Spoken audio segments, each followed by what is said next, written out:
Olá! Olá, este é o Visual, um programa acessível da TV Brasil.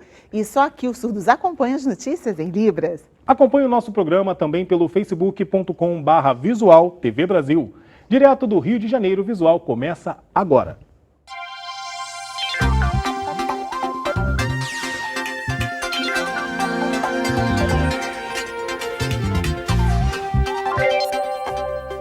Sete em cada 10 candidatos cadastrados na fila de adoção não querem acolher um filho com doença crônica. De todas as crianças que esperam para ser adotadas, cerca de 25% têm esse perfil. Mas quem encarou o desafio conta como a vida da família mudou com a chegada do novo integrante. Quando decidiu adotar a Alice, Virna já tinha 2 filhos, mas ela tinha um sonho, ser mãe de menina. No cadastro, Virna preencheu o perfil, mas depois decidiu ampliar e aceitar criança com doença tratável. A Alice precisava de cuidados por causa de uma infecção com citomegalovírus, uma variação do herpes vírus que nas crianças pode causar surdez, cegueira e problemas cerebrais. Virna decidiu amar e cuidar da pequena. Era um bebê que tinha sido exposto a alguns vírus, algumas coisas, tinha tido alteração no exame pré-hepatite A, citomegalovírus, e a gente foi lá e se encantou com ela e trouxemos para casa. Acho que a gente tem que estar preparado, enquanto família, para preparar o filho para que ele encare o preconceito, né? Porque preconceito tem de todo tipo. Tem preconceito para pessoa obesa, para deficiente, para negro, para gay, né? Para pobre. Então acho que a gente que tem que estar fortalecido para poder conseguir prepará-lo para encarar isso lá fora. Em 2014, a Lei 12.955 deu prioridade aos processos de adoção de crianças e adolescentes com deficiência e doenças crônicas. Mas ainda tem muita gente com esse perfil à espera de uma família. Do outro lado, existem quase 40 mil pais habilitados para adotar, mas cerca de 70% deles não aceitam crianças com doenças ou deficiência. Cerca de 7 mil crianças estão cadastradas no Registro Nacional de Adoção. 1.782 têm deficiência ou doença crônica. 608 delas têm doença mental. 268 têm deficiência física. 91 têm o vírus HIV, o que é considerado doença crônica. E 815 crianças e adolescentes possuem outros tipos de doenças. Às vezes a família biológica se sente incapaz por falta de recursos, né, de cuidar dessa criança, ou às vezes simplesmente abandona. 2 direitos básicos que a gente precisa: educação e saúde, além, obviamente, do direito constitucional de ser filho e de viver em família. A obra social Dona Meca, na Taquara, zona oeste do Rio, atende a mais de 200 crianças e adolescentes com deficiência gratuitamente. Ali, eles têm várias atividades, como hidroterapia e natação. Além do centro de convivência, a Dona Meca administra 2 lares-abrigos, um deles exclusivo para crianças com deficiência. As histórias delas são várias, a maioria de abandono. Alguns estão à espera de uma família há 9 anos. Quando ela chega aqui, é o que a gente procura ver essa família para verificar se há possibilidade de reintegração. Quando nada disso acontece, o melhor caminho é a proposta da adoção. Enquanto aguardam o direito de viver em família, elas têm o carinho do seu Jair, voluntário. Ele já criou 2 filhos adotivos e agora decidiu dedicar seu tempo aos cuidados desses pequenos. Brinco, me distrai, eu distraio eles também e eu aproveito para passar o tempo, né? Até quando o senhor quer continuar com esse trabalho? Até quando eu puder.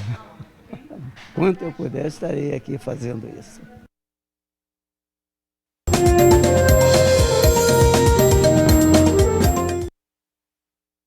Depois da passagem do furacão Matthew, passa de 1.000 o número de mortos no Haiti. A preocupação agora é com doenças como cólera. Não há médicos e remédios suficientes para atender a todos os feridos. Segundo a ONU, cerca de 1.400.000 pessoas precisam de assistência humanitária, o que corresponde a mais de 10% da população do Haiti. Os Estados Unidos foram atingidos com menos força. Mesmo assim, 8 pessoas morreram na Carolina do Norte e outras 6 na Flórida.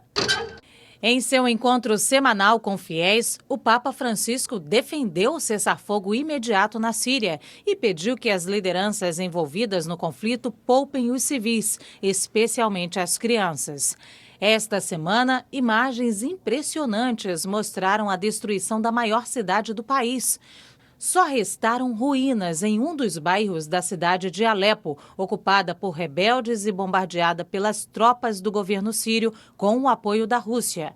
As imagens foram feitas com a ajuda de um drone e publicadas na internet pelo grupo ativista Aleppo Media Center, que faz oposição ao presidente sírio Bashar al-Assad.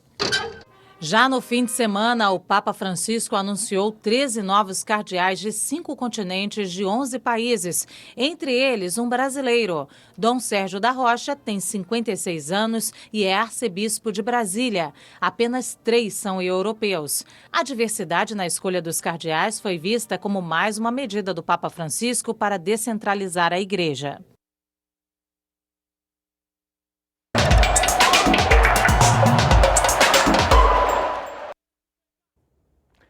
Olá, bom dia, é sempre um prazer estar na sua companhia. A partir de agora estamos juntos para falar sobre Série C, Campeonato Brasileiro, que a TV Brasil transmite ao vivo aqui desde o início do campeonato. Agora estamos na fase da semifinal, as 4 equipes que vão jogar a Série B no ano que vem. Isso já foi definido: Juventude, Boa Esporte, ABC de Natal e o Guarani, clube de tanta tradição no futebol brasileiro, está de volta à Série B.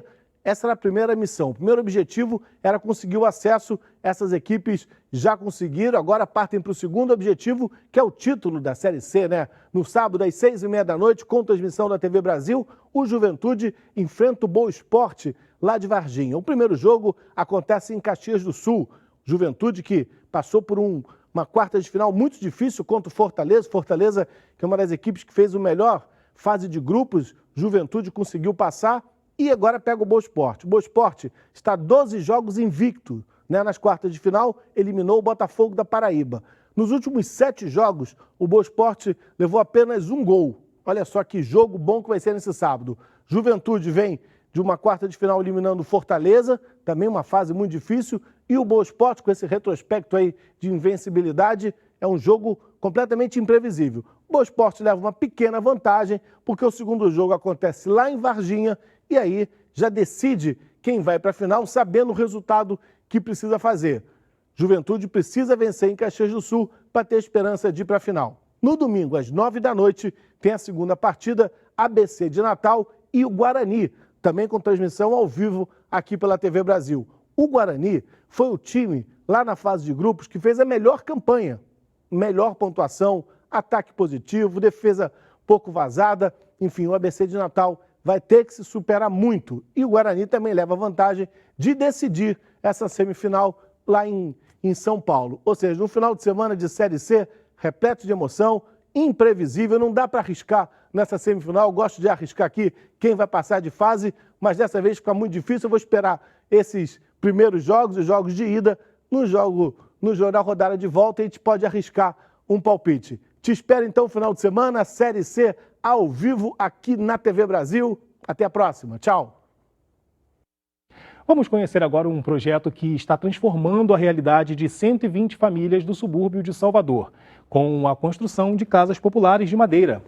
E a contenção de encostas com pneus reciclados. Há 7 anos, 120 famílias do movimento dos Sem Teto vivem nesse morro em Periperi, no subúrbio de Salvador. Na ocupação Paraíso, o que se vê é a falta de infraestrutura e uma vida improvisada.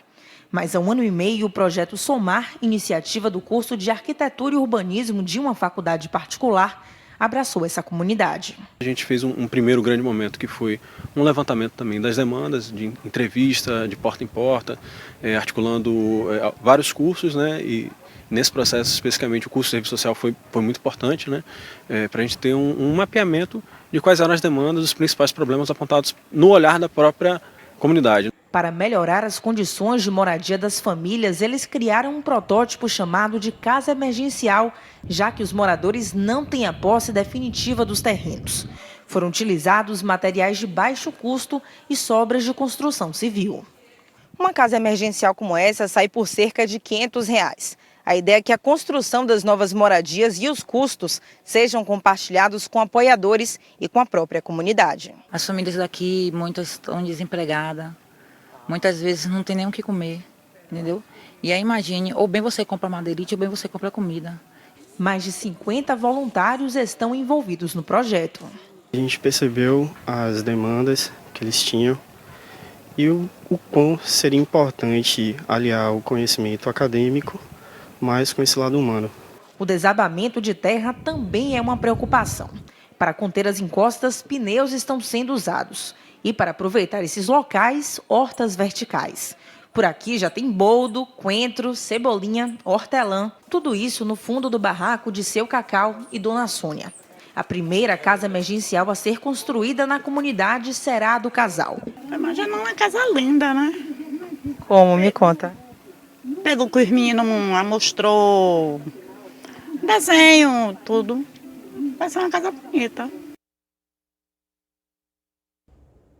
E o visual fica por aqui. Pelo nosso WhatsApp, você entra em contato com a gente. E pode mandar sugestões. Anote nosso número, 021 974 522 300. Tchau, tchau. Muito obrigada pela companhia. Tchau.